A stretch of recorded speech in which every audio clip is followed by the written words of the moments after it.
Comme pour dénoncer un tel gâchis, cette main désigne les silhouettes inachevées et décapitées de cette sculpture baptisée le Monument à l'Humanité. D'une trentaine de mètres de hauteur, la statue devait symboliser la paix entre les peuples. Nous sommes à Kars, une ville de l'est de la Turquie, à quelques dizaines de kilomètres de la frontière arménienne. Il y a une symétrie ici. D'un côté, la guerre avec ce château, de l'autre côté, il y a la paix. Et malheureusement, la paix est en train d'être démolie en ce moment. Une démolition qui arrive bien assez tôt pour le MHP.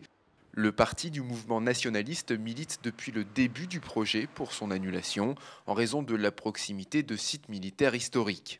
Quant au message pacifiste du monument, il est hors sujet. La statue avait été conçue pour être éclairée par des lasers la nuit et pour être visible depuis l'Arménie. C'est ce qu'ils voulaient. Non mais quel intérêt ça a? Ce sont les gens d'ici qui doivent la voir, c'est tout.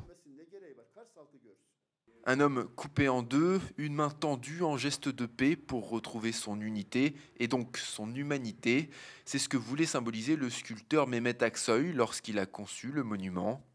En visite sur place, le Premier ministre Recep Tayyip Erdogan l'a qualifié de monstruosité avant que la mairie ne lance la démolition.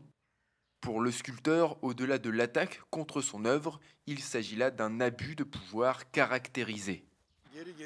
On régresse. Ce n'est plus une vraie démocratie. C'est une situation despotique qui s'oriente vers un régime totalitaire. Il n'y a pas de tolérance, il n'y a pas de démocratie, il n'y a rien. Mehmet Aksoy a fait appel de la décision auprès de la justice turque. À Kars, la démolition se poursuit, malgré tout, comme un symbole des relations entre les deux pays, dont les récentes tentatives de rapprochement sont aujourd'hui au point mort.